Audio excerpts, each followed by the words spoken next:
Je m'appelle Hélène Moset. J'ai 34 ans.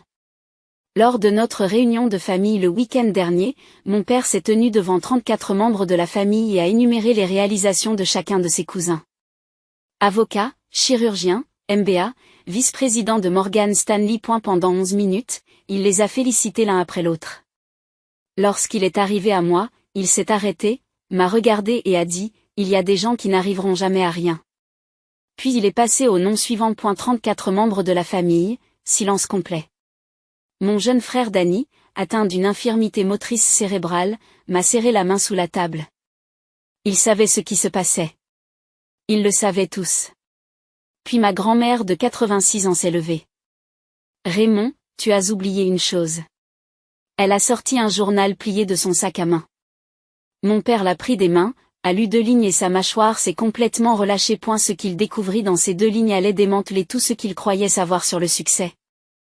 L'échec et lequel de ses enfants avait réellement construit quelque chose d'important. Avant de continuer, prenez un moment pour aimer et vous abonner, mais seulement si vous voulez vraiment savoir comment cette histoire se termine, et dites-moi dans les commentaires d'où vous regardez et à quelle heure il est en ce moment. Laissez-moi vous ramener en arrière. Car ce qui s'est passé ensuite n'était pas seulement une coupure de presse. Il s'agit de 10 ans d'effacement. 10 ans pendant lesquels mon père a construit un récit dans lequel je n'existais tout simplement pas. Et la réunion a eu lieu le week-end du Vendredi Noir, le 29 novembre 2025. D'aussi loin que je me souvienne, la famille Moset s'est réunie dans notre maison au bord du lac, dans l'Ohio, chaque année à l'occasion de Thanksgiving. C'est une tradition que mon père traite comme une réunion de conseil d'administration. Il tient une feuille de calcul des présences. Et elle planifie la disposition des sièges des semaines à l'avancée. Chaque année, il prononce ce qu'il appelle son discours sur l'état de la famille, dans lequel il célèbre les réalisations professionnelles de chacun devant l'ensemble de la famille élargie. J'ai pris l'avion de San Francisco le jeudi soir. Danny est venu avec moi. Il a 28 ans, 6 ans de moins que moi, et il utilise un fauteuil roulant électrique depuis qu'il est enfant.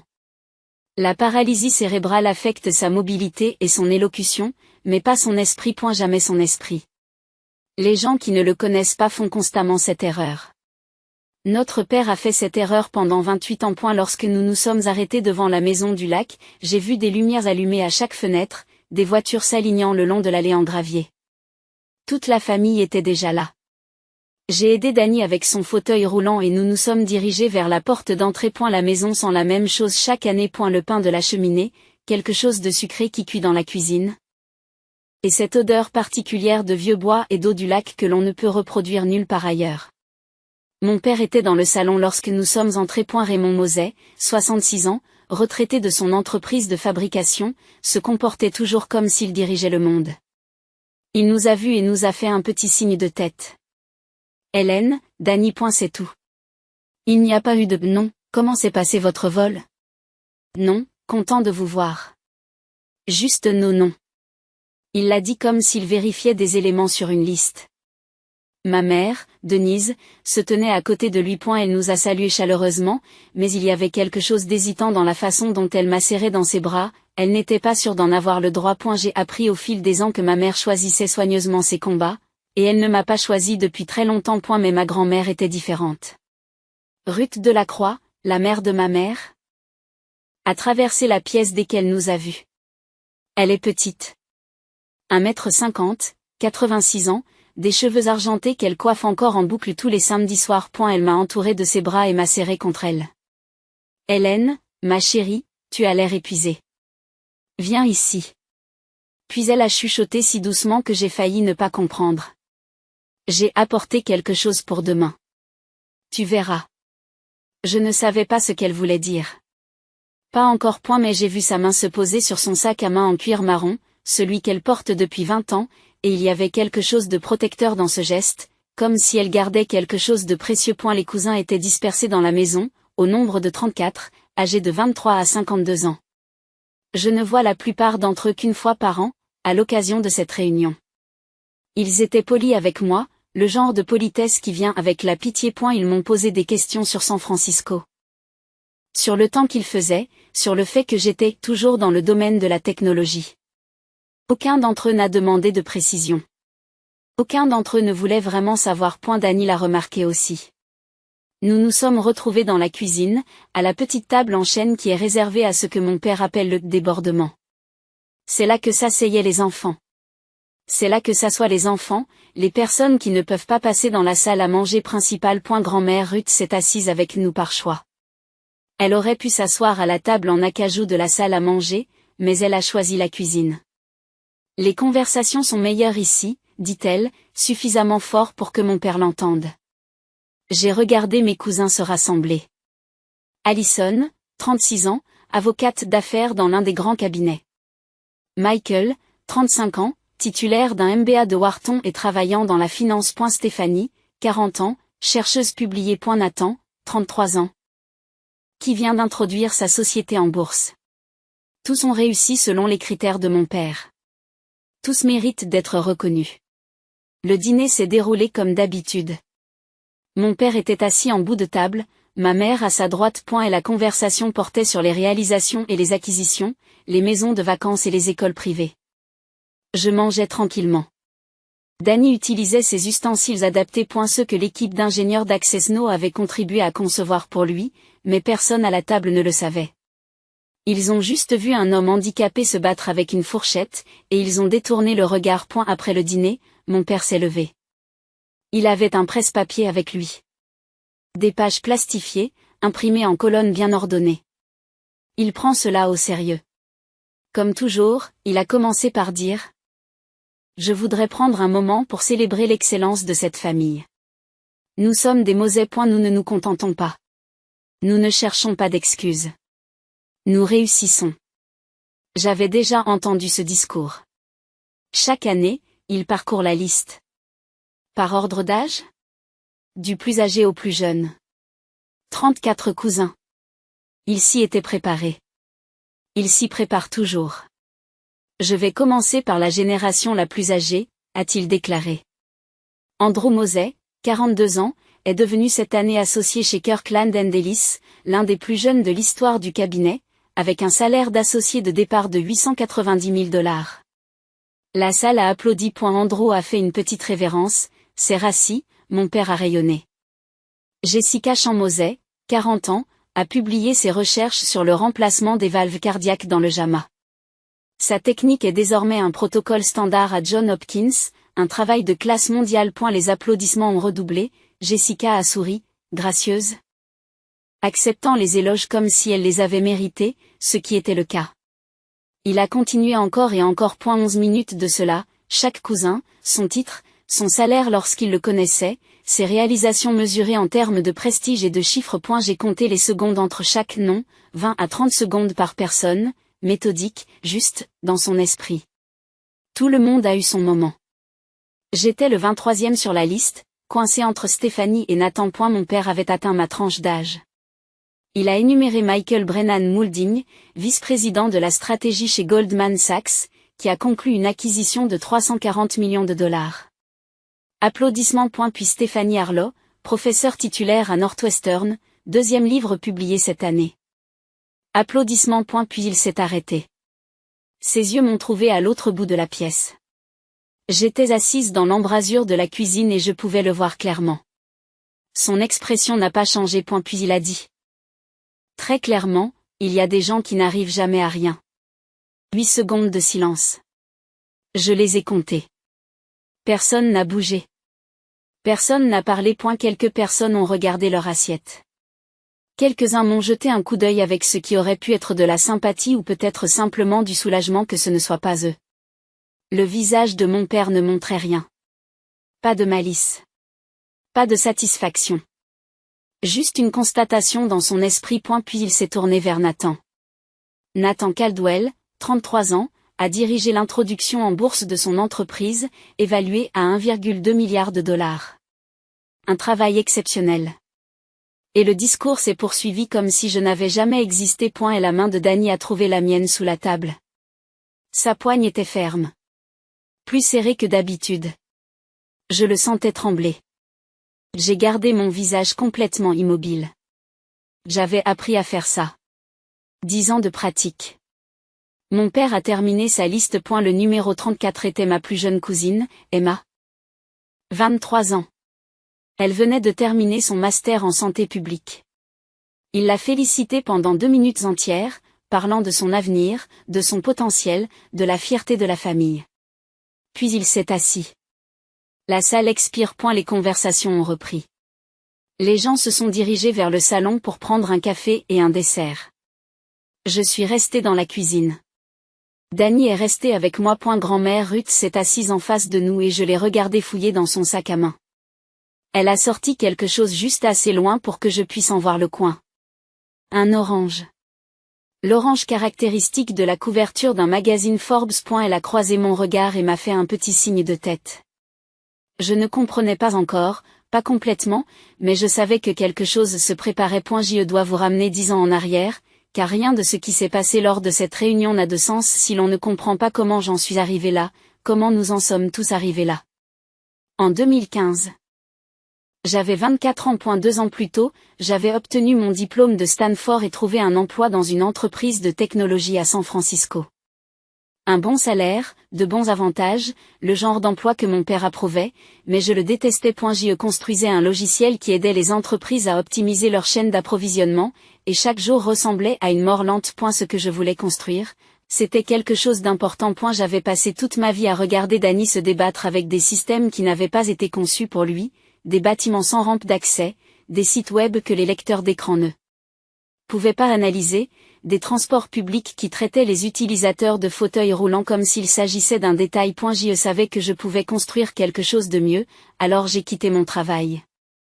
J'ai créé un prototype d'application d'accessibilité, de navigation en temps réel pour les utilisateurs aveugles, de description audio pour les personnes qui ne peuvent pas voir, d'outils de communication pour les personnes qui ne peuvent pas parler. Je l'ai appelé Access Now. J'avais besoin de $25 000 pour transformer le prototype en un véritable produit. J'ai demandé un prêt à mon père, pas un cadeau, un prêt. Je me souviens d'avoir été dans son bureau, un bureau en acajou, des plaques sur le mur, célébrant ses réussites professionnelles. Il a écouté mon exposé pendant exactement 4 minutes, puis il a dit, « Hélène, qui va payer pour ça? Les personnes handicapées n'ont pas d'argent, il n'y a pas de marché.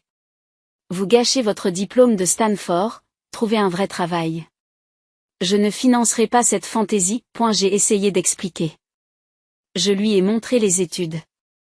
61 millions d'Américains handicapés, des milliards de pouvoir d'achat, un marché massif et mal desservi. Les données ne l'intéressaient pas. Ce qui l'intéressait, c'était que je me conforme à sa vision du succès. J'ai quitté son bureau ce jour-là en sachant que je devais me débrouiller seul. J'ai postulé auprès de 15 accélérateurs de start-up. Tous m'ont rejeté. Les commentaires étaient toujours les mêmes. Trop niche. Trop risqué. Pas de chemin clair vers le profit. Je n'avais pas de financement, pas de relations, pas de filet de sécurité. J'ai donc fait preuve de créativité. J'ai pris 3 emplois à temps partiel, serveur dans un café, tuteur pour des lycéens, codage en freelance chaque fois que j'en trouvais. Je travaillais 80 heures par semaine et gagnais à peine de quoi me nourrir et payer l'essence. Je ne pouvais pas payer le loyer. Alors je ne le payais pas. Je vivais dans ma voiture. Une Honda Civic de 2012 avec 140 000 miles. Je me garais dans le parking d'une salle de sport ouverte 24 heures sur 24 pour pouvoir m'y doucher le matin. Je gardais mon ordinateur portable chargé dans les cafés. J'ai codé dans des parkings après mes heures de travail. Pendant 4 mois, de janvier à avril 2016, cette voiture était ma maison. Je ne l'ai dit à personne, ni à mes parents, ni à la plupart de mes cousins. J'ai fini par le dire à Dany, parce qu'il m'a appelé un soir pour me demander où j'étais et je ne pouvais pas lui mentir. Il m'a dit, « Hélène, rentre à la maison. » J'ai dit, « Je ne peux pas. » Pas avant d'avoir fini CA. Et elle a compris.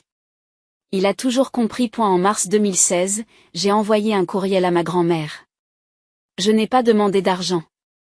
Je lui ai juste dit que je travaillais sur quelque chose d'important, que j'allais bien, que j'avais un endroit où me doucher et que je mangeais suffisamment. Elle m'a répondu immédiatement. « Où dors-tu, Hélène ?» Je lui ai dit la vérité. Elle n'a pas répondu tout de suite. J'ai pensé que je l'avais peut-être aussi déçue. Puis, en juillet, elle m'a appelé. « J'ai hypothéqué la maison », m'a-t-elle dit. $50 000, c'est à toi. Ne discutez pas avec moi. J'ai 77 ans. sais reconnaître un bon investissement quand j'en vois un, et toi, chérie, tu es le meilleur investissement que je ferai jamais. J'ai essayé de refuser. Sa maison à Phoenix valait 180 000 $. Une hypothèque de 50 000 $ représentait plus d'un quart de son capital. Et la sécurité de sa retraite. Elle m'a dit, trop tard. L'argent est déjà sur votre compte. Maintenant, va créer cette entreprise et prouve à ton père qu'il a tort. J'ai pleuré pendant 1 heure après cet appel. J'ai utilisé l'argent pour embaucher un développeur. Nous avons construit la première version réelle d'Access Now. Nous l'avons lancée en décembre 2016 avec une simple fonction de navigation par synthèse vocale pour les utilisateurs aveugles. Nous avons eu 500 utilisateurs le premier mois. L'un d'entre eux, Mitchell Brooks, a laissé une critique que j'ai imprimée et encadrée. Cette application a changé ma vie. Pour la première fois en 12 ans, je peux me déplacer dans le métro de manière autonome. Merci, Hélène Mosey, a dit Mitchell à ses amis. Ses amis l'ont dit à leurs amis. Nous avons connu une croissance organique, utilisateur par utilisateur, parce que ce que nous avons construit résolvait réellement un vrai problème. En 2017, j'ai embauché Danny. C'était mon 3e employé. Mon père avait toujours traité Danny comme une personne à charge. Quelqu'un qu'il fallait gérer, dont il fallait s'occuper, qu'il fallait protéger du monde. Ce que mon père n'a jamais compris, c'est que Danny n'avait pas besoin de protection. Il avait besoin d'opportunités. J'ai engagé Danny comme testeur d'accessibilité. Il savait ce qui fonctionnait et ce qui ne fonctionnait pas parce qu'il le vivait tous les jours.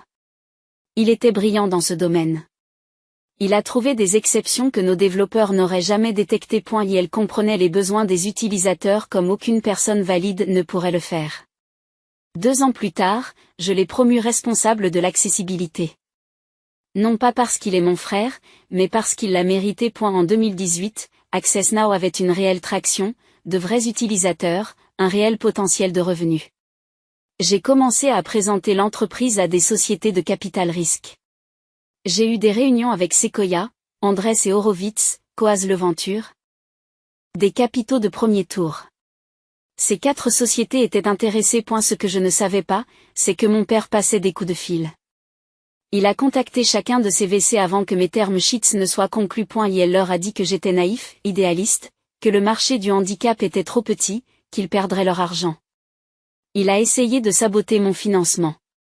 3 des 4 sociétés de capital risque m'ont parlé de ces appels. Ils m'ont dit qu'ils l'avaient ignoré. Ils ont dit qu'ils avaient fait preuve de diligence raisonnable. Ils ont quand même investi. Mais je ne saurai jamais combien d'autres opportunités j'ai perdues parce que mon père a activement travaillé contre moi. Access Now s'est développé. Nous avons servi 1 million d'utilisateurs en 2019, 5 millions en 2022. Nous sommes devenus rentables en 2024. J'ai remboursé à ma grand-mère chaque dollar qu'elle m'avait donné. Plus les intérêts. Puis j'ai remboursé l'intégralité de son prêt hypothécaire. Elle a essayé de refuser cela aussi. Je lui ai dit que ce n'était pas négociable. En 2025, nous avions 8,3 millions d'utilisateurs dans 32 États et 18 pays. Nous avons créé des outils de navigation alimentés par l'IA, des descriptions audio en temps réel pour les films et des plateformes de communication télévisuelle pour les utilisateurs non-verbaux.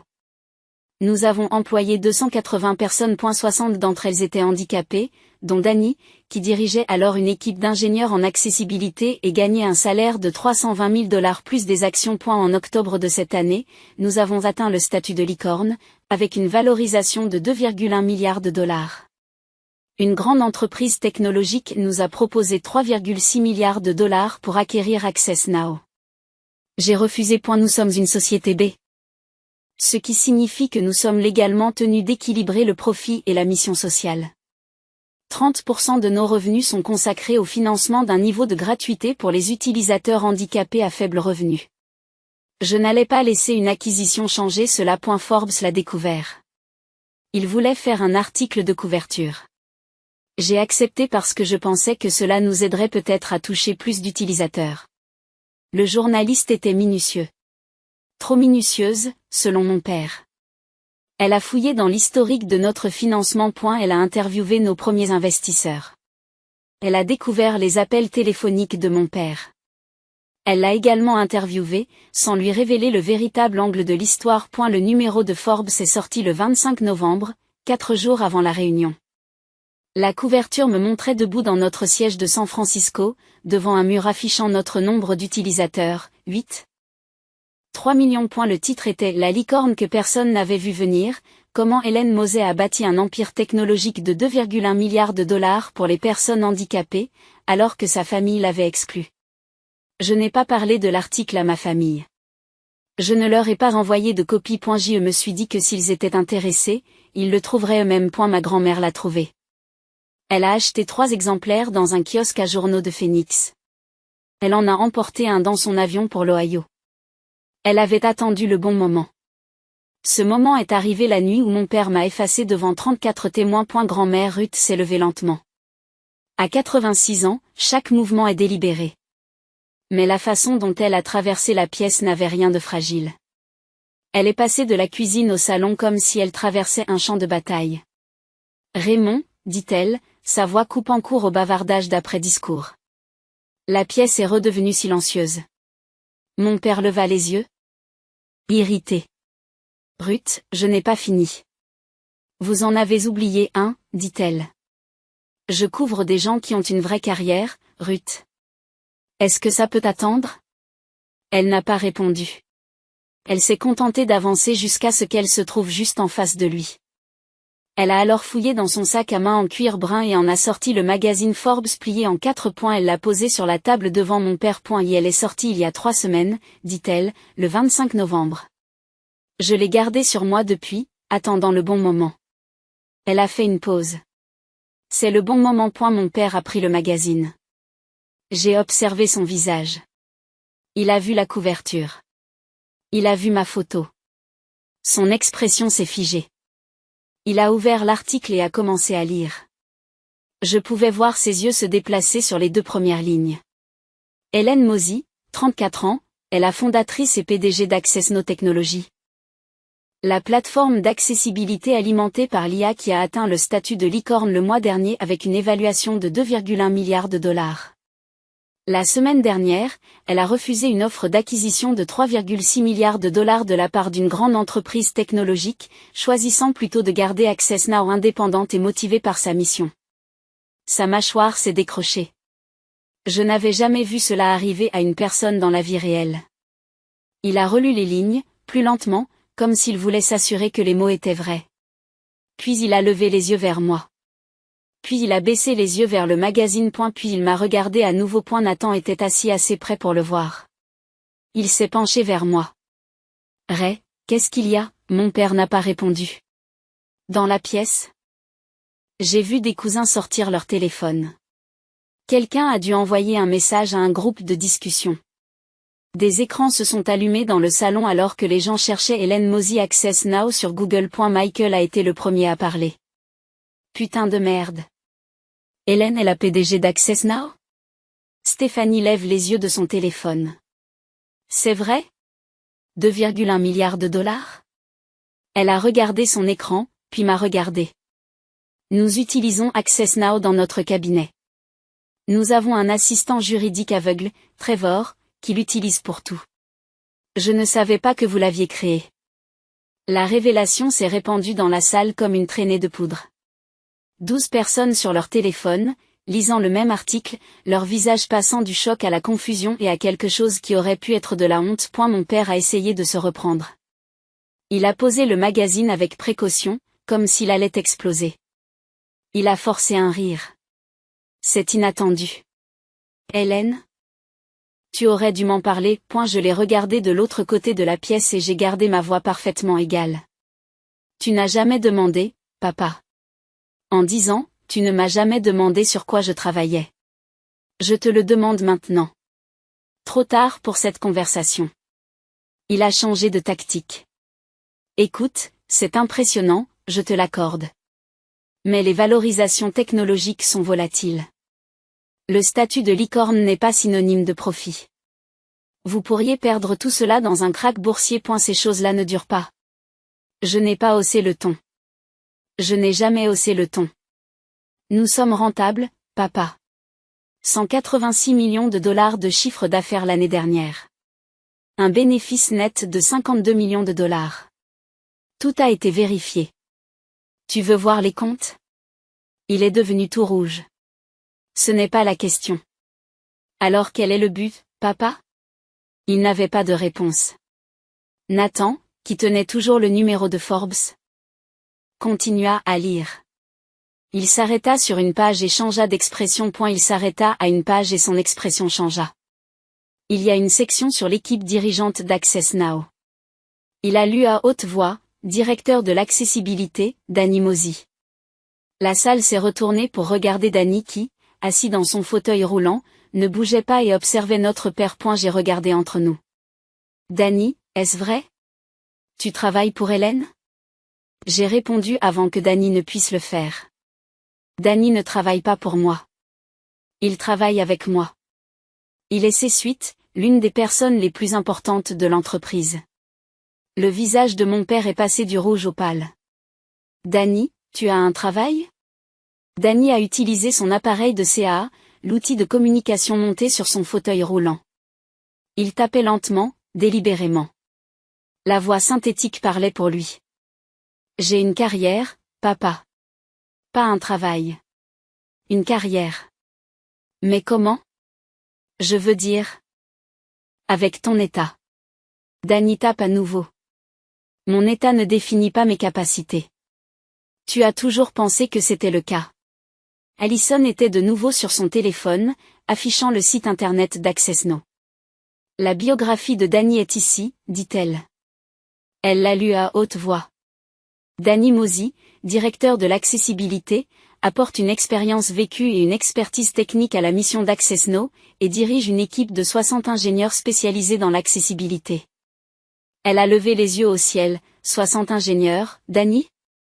Vous dirigez 60 personnes? L'appareil de Danny a répondu, oui. Le cousin Michael, le MBA, faisait des calculs sur son téléphone. L'article de Forbes énumère les salaires des cadres. Danny, il est dit ici que tu gagnes 320 000 dollars par an en salaire de base et en actions. 8 secondes de silence. J'ai à nouveau compté. Michael a dit à voix basse. C'est plus que ce que je gagne. Mon père avait l'air d'avoir reçu un coup de poing. Toute sa vision du monde s'effondrait en temps réel. Et elle avait construit un récit dans lequel Danny était dépendant, quelqu'un qui avait besoin d'être géré, soutenu financièrement, protégé. Et la mise sous tutelle que mon père avait demandé lorsque Danny a eu 18 ans était basée sur le fait que Danny ne pouvait pas s'occuper de ses propres affaires. Mais Danny s'occupait de beaucoup de choses. Depuis des années. Ma mère, Denise, pleurait. Pas des pleurs bruyants et dramatiques. Juste des larmes silencieuses qui coulaient sur son visage. Elle m'a regardé. Hélène, ma chérie, pourquoi ne m'as-tu rien dit? J'ai gardé une voix douce mais ferme. J'ai essayé, maman. Je t'ai envoyé des courriels. J'ai appelé. Tu as toujours dit que tu étais occupée. Ou que papa s'occupait des nouvelles de la famille. J'ai arrêté d'essayer au bout d'un moment. Je ne savais pas. Raymond ne me l'a jamais dit. Il a dit que tu avais des difficultés. Je me débattais. Pendant 4 mois, j'ai vécu dans ma voiture, mais j'ai quand même construit quelque chose. Ma mère s'est tournée vers mon père. Raymond, tu étais au courant? Il n'a pas répondu. Il fixait le magazine comme s'il l'avait trahi. Grand-mère Ruth n'avait pas fini. Elle s'est adressée à toute la salle, et pas seulement à mon père. Je veux que tout le monde ici sache quelque chose. Il y a 10 ans, quand Hélène a demandé à son père 25 000 dollars pour créer cette entreprise, il a refusé. Il lui a dit que c'était du gaspillage. Il lui a dit que les personnes handicapées n'avaient pas d'argent et qu'il n'y avait pas de marché. J'ai donc hypothéqué ma maison à Phoenix.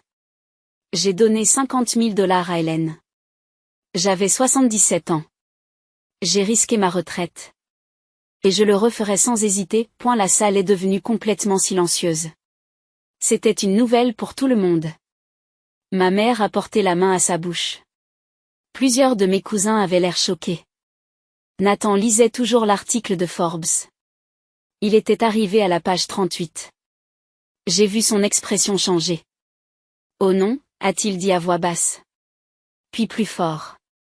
Oncle Raymond, il y a toute une section appelée « La famille » qui dit non. Mon père a relevé la tête. La tête de mon père s'est levée. Nathan se mit à lire à haute voix. Lorsque Mosey a cherché un financement initial en 2018, elle a contacté 4 sociétés de capital risque. Les 4 ont exprimé leur intérêt. Mais avant qu'aucune transaction ne soit conclue, ils ont reçu des appels de Raymond Mosey, le père d'Hélène, décourageant l'investissement. La salle a réagi comme s'il avait déclenché une bombe. Des halètements. De véritables halètements. Nathan poursuit sa lecture. Il nous a dit que le marché était trop spécialisé, raconte Victoria Chen, partenaire de Sequoia Capital. Il a dit que sa fille était idéaliste et naïve et que nous perdrions notre argent. Nous l'avons ignoré. C'est la meilleure décision que nous ayons jamais prise. Et la voix de Nathan tremble un peu lorsqu'il poursuit. L'article cite 4 sociétés de capital risque, Sequoia et Rison Horowitz, Costleventure et le capital de premier tour. Tous les 4 ont confirmé avoir reçu des appels de Raymond Mosey, tentant de les dissuader d'investir dans la société de sa fille. Allison, l'avocate, se lève. Oncle Raymond, avez-vous vraiment fait ça? Mon père n'a rien dit. Nathan a trouvé une autre partie. Une citation de Ben Horowitz. Raymond Mosey m'a appelé personnellement et m'a dit que sa fille n'avait aucun sens des affaires. Je lui ai dit que nous faisions nos propres vérifications. Hélène a présenté l'un des seed decks les plus convaincants qu'il m'ait été donné de voir en 20 ans. La salle s'est retournée contre lui. J'ai pu le constater. Les cousins qui avaient été neutres ou loyaux envers mon père le regardaient maintenant avec horreur, mais Nathan n'avait pas fini. Il avait trouvé le pire. Il y a une citation de l'oncle Raymond lui-même. Elle provient d'une interview réalisée l'année dernière. Il hésita. Oncle Raymond, vous ne voulez peut-être pas que je, lisez-la, dit l'oncle Trevor. Le frère aîné de mon père, 70 ans, juge à la retraite. Lis-le, Nathan. Nathan lit. Dans une interview accordée l'année dernière, Raymond Mosey a défendu sa décision de ne pas soutenir l'entreprise de sa fille. J'essayais de la protéger de l'échec. Le travail d'accessibilité à but non lucratif ne rapporte pas d'argent. Je lui ai dit de trouver un vrai travail. J'y pense toujours que j'ai eu raison d'être réaliste. Le silence qui a suivi était différent. Plus lourd. Parce qu'il ne s'agissait pas seulement du passé. Il s'agissait du présent. Mon père, même s'il savait que j'avais réussi, pensait toujours qu'il avait eu raison. L'oncle Trevor se leva. Raymond, qu'est-ce qui t'a pris?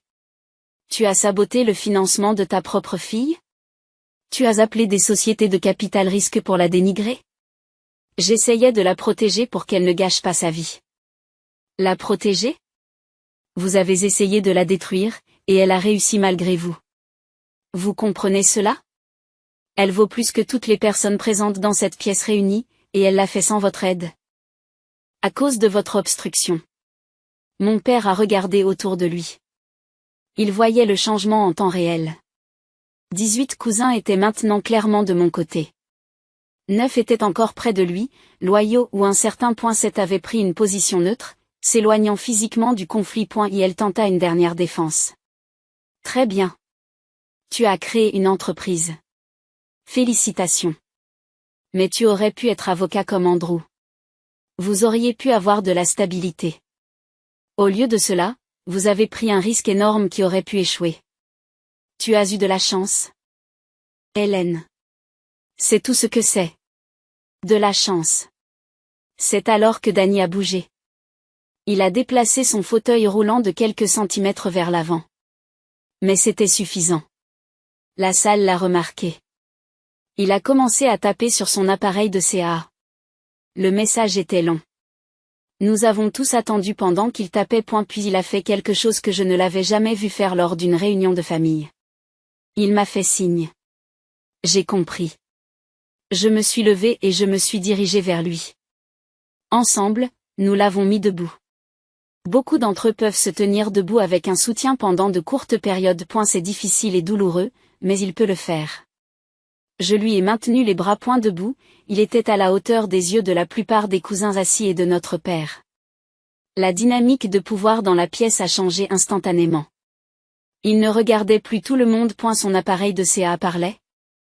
Chaque mot étant délibéré. J'ai besoin de dire quelque chose. J'ai été silencieux toute ma vie. Les gens parlent autour de moi, sur moi, à propos de moi, mais jamais à moi, plus maintenant. Mon père a tenté de l'interrompre. Danny, assieds-toi. Tu n'as pas besoin de « si, j'en ai besoin ». L'appareil a continué. Papa, tu m'as dit que j'étais un fardeau. Tu me l'as dit en face quand j'avais 16 ans. Tu as dit, Danny, tu ne seras jamais indépendant. Tu auras toujours besoin qu'on s'occupe de toi, comme si c'était un fait, comme si ma vie était déjà décidée. Je l'ai senti trembler à cause de l'effort qu'il faisait pour se tenir debout. Mais sa voix à travers l'appareil était stable. Tu as dit à maman que je ne contribuerais jamais à la société. Vous avez dit à la famille que j'étais à votre charge en raison de mes besoins spéciaux. Tu as réclamé mes chèques d'invalidité tous les mois. 1286 $. Pendant 10 ans. Cela fait 154 320 $ que tu m'as pris et que tu as appelé « gérer mes finances ». Le cousin Michael sort à nouveau sa calculatrice. Il montre le chiffre aux personnes qui l'entourent. Le calcul était juste. Danny n'avait pas fini. Quand j'ai eu 18 ans, papa a demandé une mise sous tutelle. Il a dit au tribunal que je ne pouvais pas gérer mon propre argent, que je ne pouvais pas prendre mes propres décisions médicales, que je ne pouvais pas signer de contrat. Il a dit que j'avais besoin d'un tuteur à vie. Le juge me l'a accordé. Cela fait 10 ans que je suis légalement incapable. Allison, l'avocate, savait exactement ce que cela signifiait. Elle a porté la main à sa bouche. L'appareil de Danny continue, sauf que je ne suis pas incompétent. Je suis le directeur de l'accessibilité d'une entreprise de 2,1 milliards de $. Je gagne 320 000 $ par an. Je possède 18,5 millions de $ d'actions. Je dirige une équipe de 60 ingénieurs, mais légalement, je ne peux même pas ouvrir un compte en banque sans l'autorisation de mon père. La salle a explosé, les cousins se parlant les uns aux autres. Allison est debout. Oncle Raymond. La tutelle est destinée aux personnes qui ne peuvent vraiment pas s'occuper d'elles-mêmes. Danny peut clairement le faire.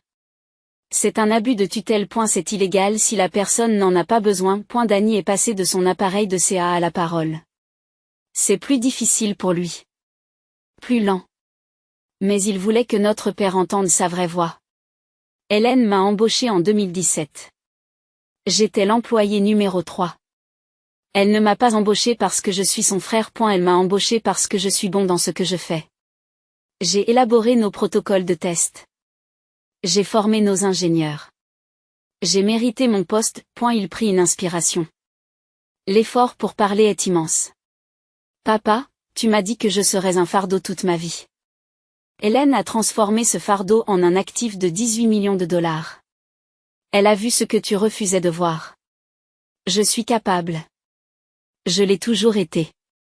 Le visage de mon père était passé par toutes les nuances de rouge et de blanc. Maintenant, il était vide. Choqué par le silence. Danny a terminé par une dernière déclaration à travers son appareil. J'ai engagé une avocate. Elle s'appelle Patricia Wolf. Elle est spécialisée dans les affaires d'abus de tutelle. Nous allons déposer une demande pour mettre fin à votre tutelle le 15 janvier. J'ai 28 ans. Je gagne plus d'argent que tu n'en as jamais gagné. Je n'ai plus besoin de ta permission pour vivre ma vie. Il marque une pause, puis ajoute, j'en ai assez d'être ton bouc émissaire fiscal, papa. La pièce a explosé, les cousins se sont levés, se sont disputés, certains ont pleuré. Allison se précipite vers Danny. Je témoignerai. J'apporterai des documents attestant de tes compétences professionnelles. Cette mise sous tutelle est indéfendable.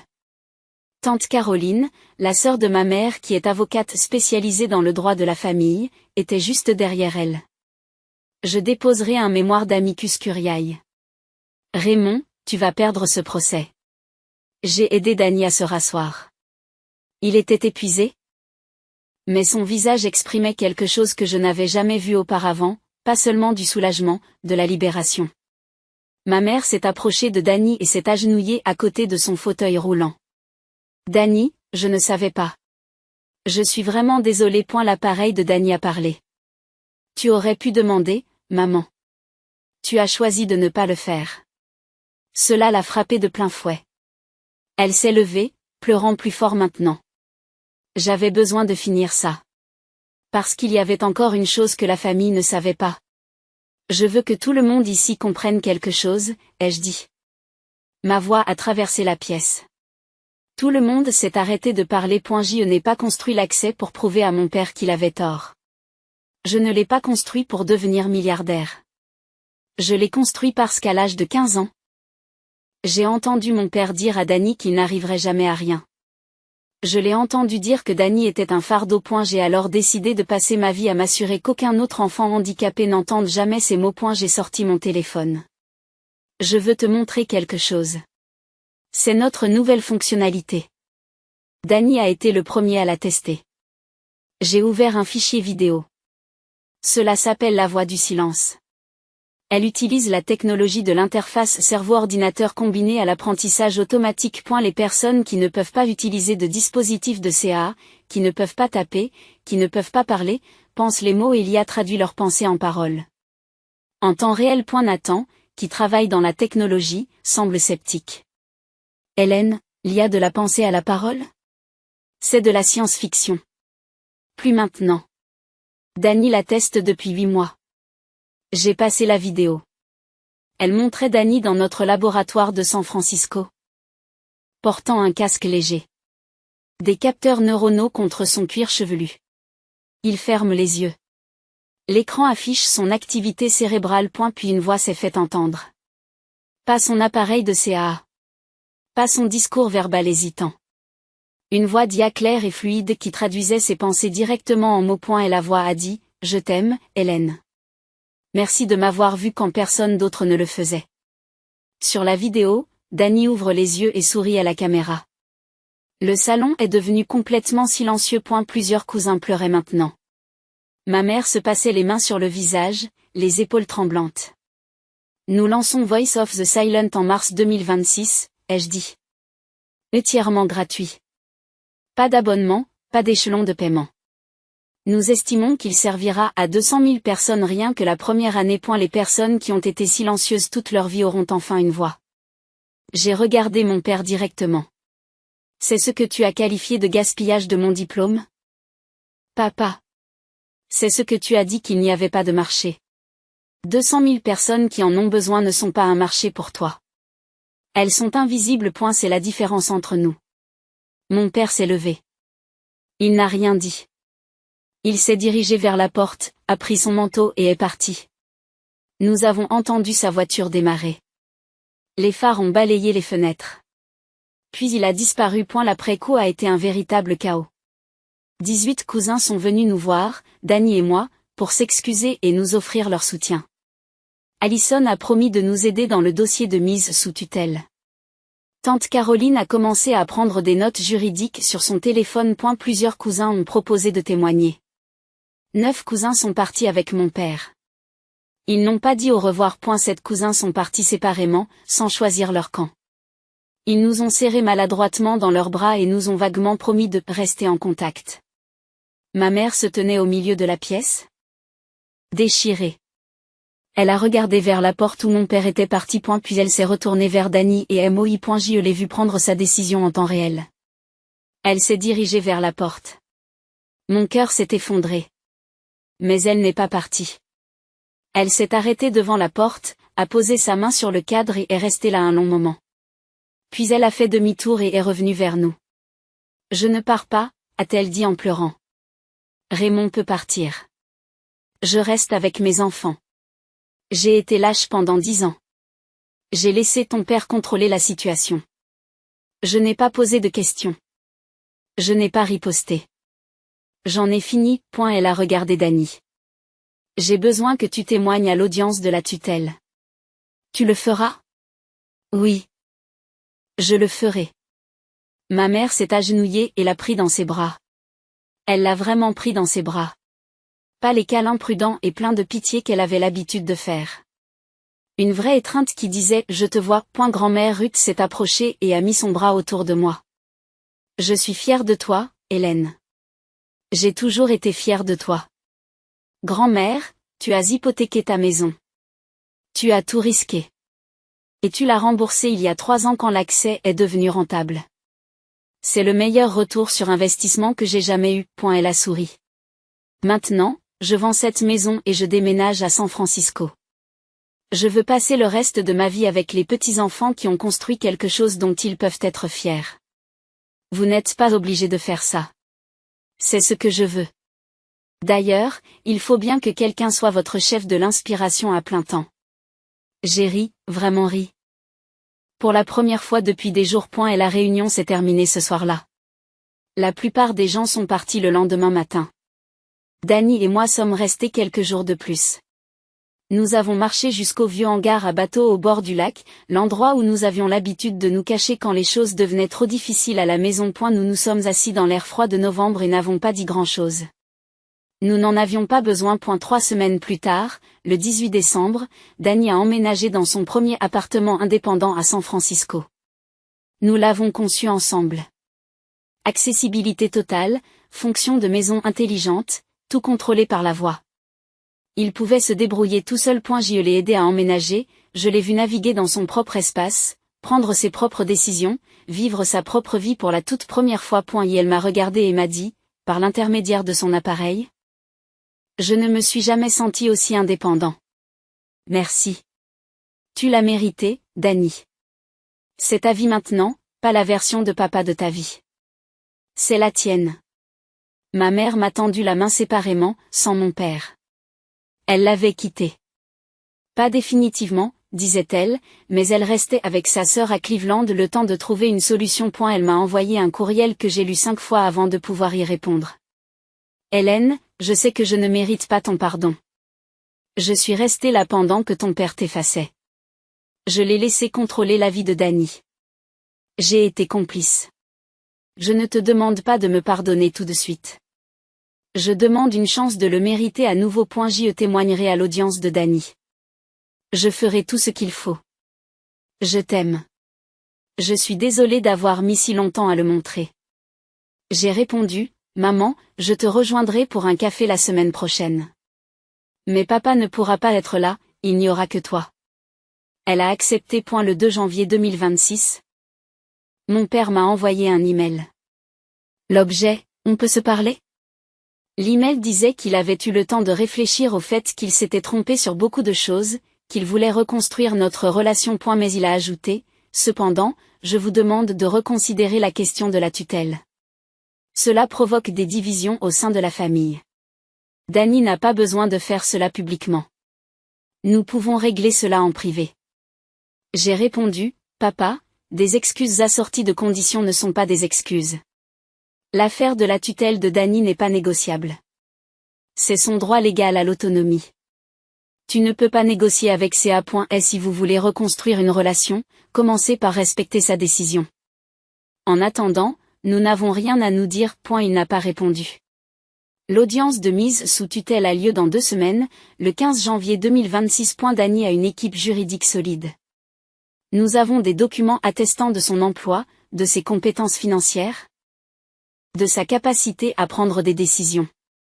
Nous avons des témoins. Allison, tante Caroline, même ma mère. Nous allons gagner. Access Now a annoncé hier l'achat d'une publicité pour le Super Bowl.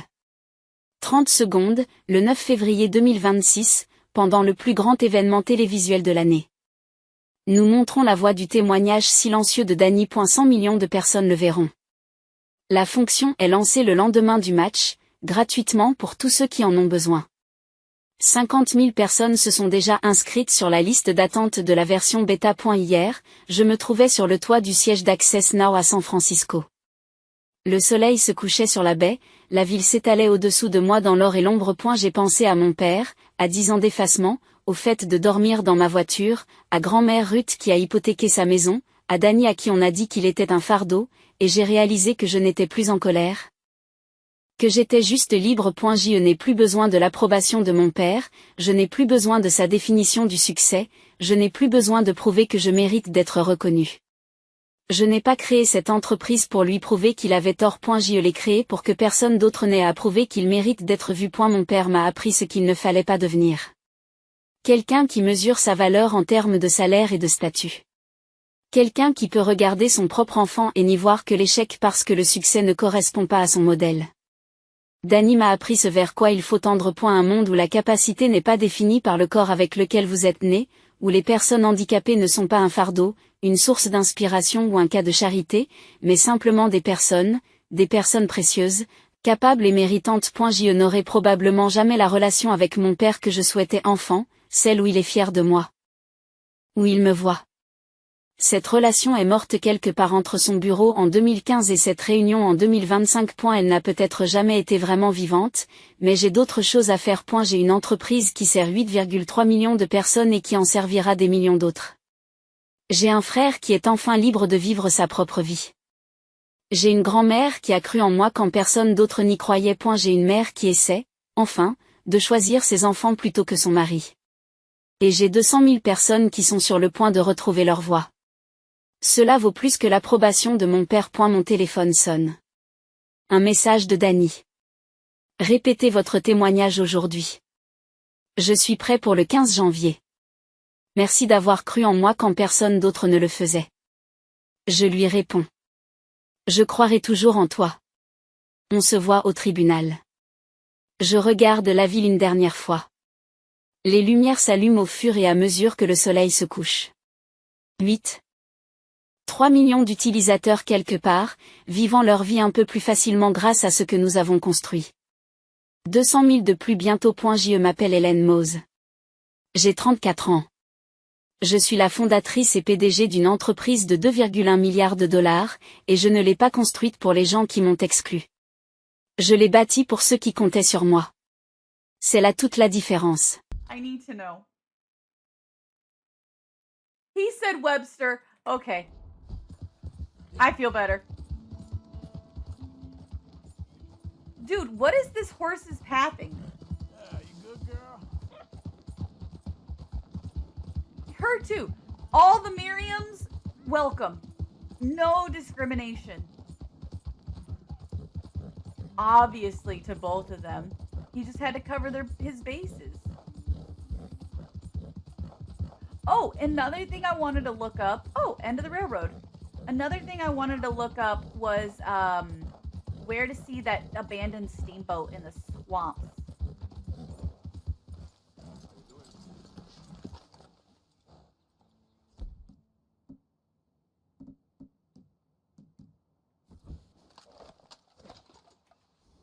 Hold on, I'm gonna go. I'm gonna be peaceful. What you got here, fella? Oh.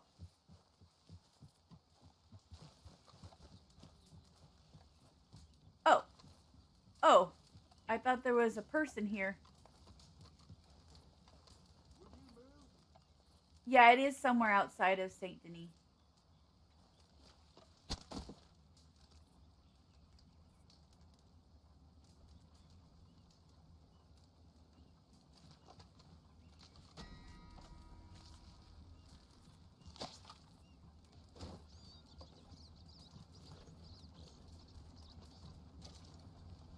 I just got a perfect rabbit pelt. Wait. Wait. Wait.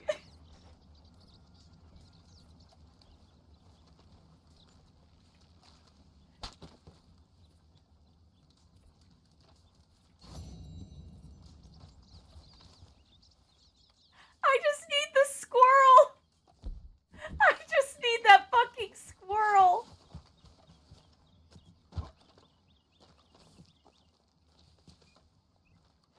I can't believe I just found this. That rabbit's gonna go bad.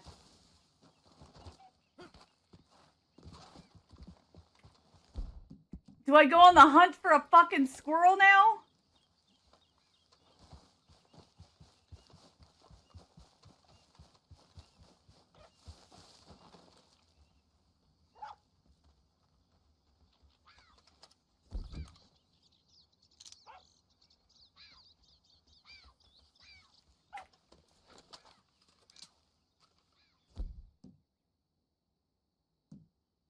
What do I use for the squirrel? Oh shit.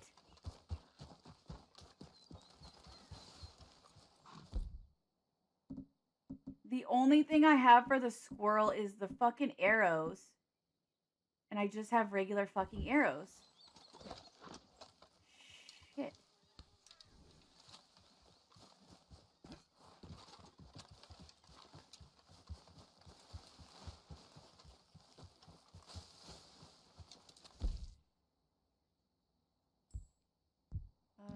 I need to cover my scent. I can drive one? Ooh.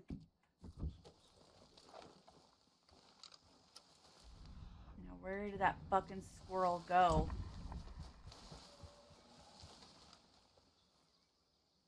Fuck.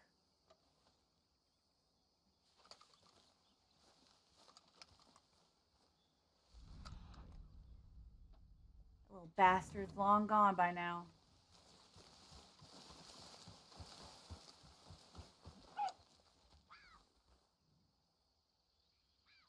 Oh, bull elf. Great.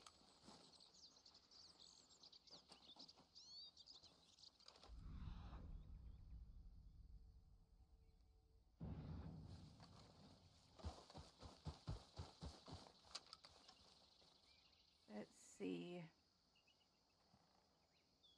Any squirrel. Just a squirrel. The same squirrel that I saw not 5 minutes ago. Dude, the game is fucking trolling me.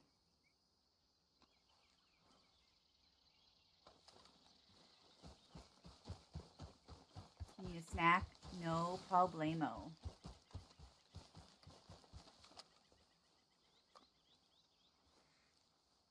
Oh, another bunny. Great. A deer.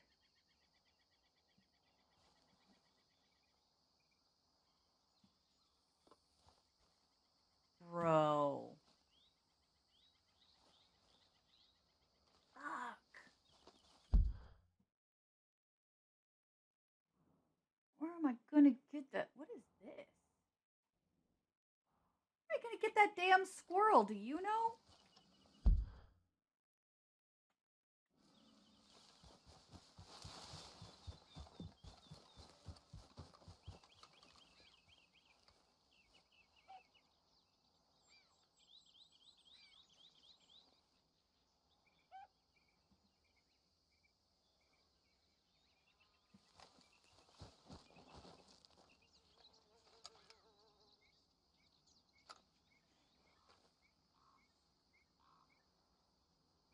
Hey, that's not bad Spanish. Yo Sabria? Hi, Tiger Boy. You're playing Red Dead 2? Awesome. What chapter are you in? I'm in chapter 4, but I'm trying to find a squirrel right now. That's just a turkey. You're still in chapter 1?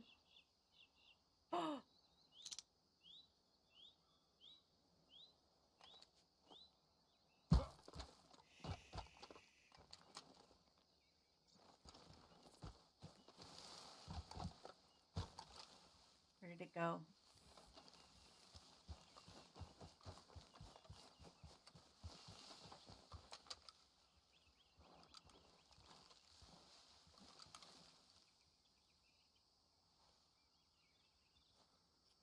Where did that squirrel go? Damn it.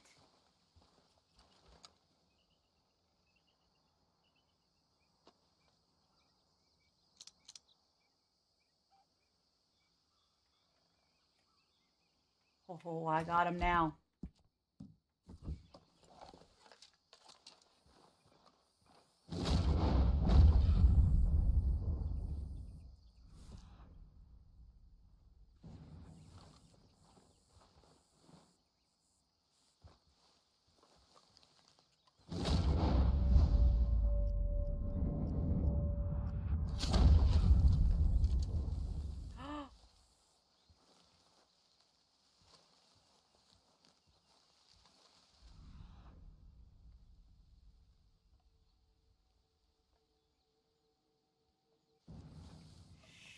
Shit.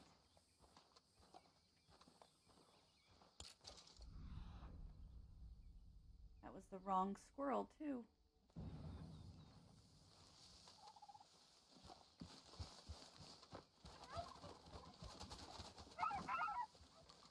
Shit, it was right there. Fuck. Got to chapter 2 and you can't get to chapter 3 because it's the thing you have to go to Blackwater. Oh, yeah. So I learned that I had to sneak into Blackwater in order to effectively do that mission. Well, you can't go to Blackwater. It's like instant death. But, you know. Where is that stupid motherfucking squirrel?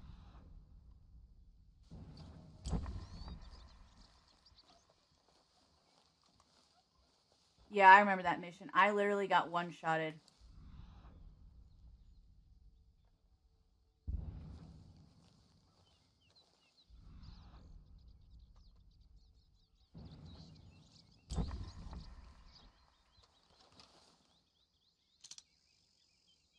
Is he among the turkeys?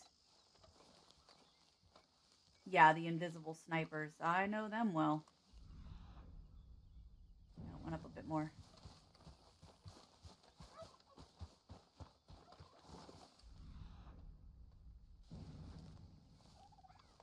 Almost impossible. So, Kevin, what you're saying is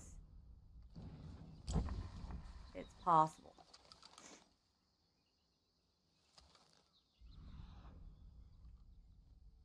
There's the track. Where did it go?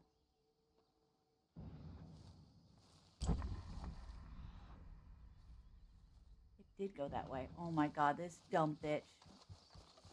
Fuck! I just shit myself. I just fucked my